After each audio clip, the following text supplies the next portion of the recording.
Sud Radio, le mondial du foot 2022. Hashtag on en parle justement, le mondial. Benjamin Glaise, en attendant les quarts de finale. Un invité surprise en conférence de presse. Le pronostic de la semaine et la France battue par l'Angleterre. De quoi s'agit-il? Non, attendez. Je garde cette petite information pour la fin, si vous le voulez bien. Patrick, commençons donc par cet intrus qui s'est invité au point presse du Brésil, en l'occurrence un chat. Oui, un matou qui est venu perturber la conférence de presse de la Seleção hier. Celui-ci s'est installé tranquillement sur le pupitre, aux premières loges, pour assister à la conférence de Vinicius Junior, l'attaquant brésilien, visiblement aussi surpris que les journalistes. Écoutez.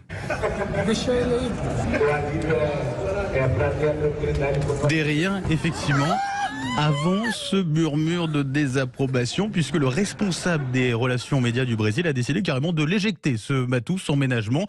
Heureusement en tout cas que cette mésaventure n'est pas arrivée à Dembélé, l'attaquant des Bleus, qui a la phobie, lui, des chats, on en avait déjà parlé, et qui est moqué par ses coéquipiers depuis le début de la compétition. Est-ce que c'était un chat noir? Non, je vous rassure, et je rassure en tout cas les fans du Brésil, ce n'est pas un chat noir.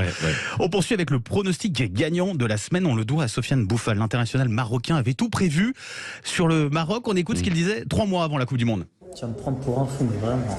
Mais je pense que si on passe les poules, et on va passer les poules, Inch'Allah, on va aller en quart de finale, on va être la surprise. On va faire, tu vois, très bien, ils ont fait Ghana en 2010. Ouais. On va faire comment?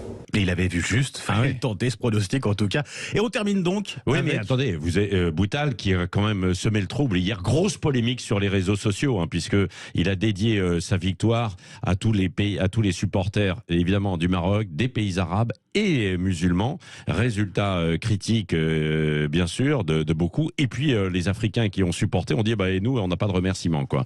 Il a créé la polémique avec sa vidéo. La polémique est du rire, puisque en conférence de presse avec un journaliste qui posait une question en arabe, et il a rigolé et puis il a demandé à poser la question en français. C'est pas lui français, effectivement. Bon, on termine avec l'Angleterre qui bat la France. Voilà, vous voulez savoir? Vous allez me dire le match n'a pas eu lieu, c'est samedi soir. Oui, mais en attendant, un joueur de l'équipe d'Angleterre a affronté un journaliste français aux fléchettes. C'est surprenant, mais c'est une tradition anglaise mise en place depuis la dernière Coupe du Monde.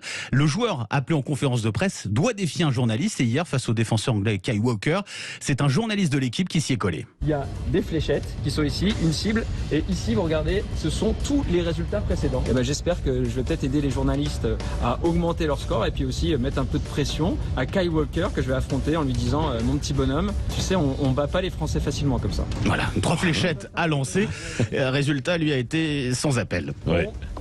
Malheureusement, Kyle Walker m'a battu. J'ai fait un score ridicule de 24. Et Walker a fait 44, je crois. Oui, 24-44. Bon, l'avantage, c'est que au moins, on risque pas d'avoir ce score-là samedi soir entre l'Angleterre et la France. Mais espérons que c'est pas de mauvais augure, en tout cas. Ce serait quand même assez surprenant. Merci, Benjamin Glaise.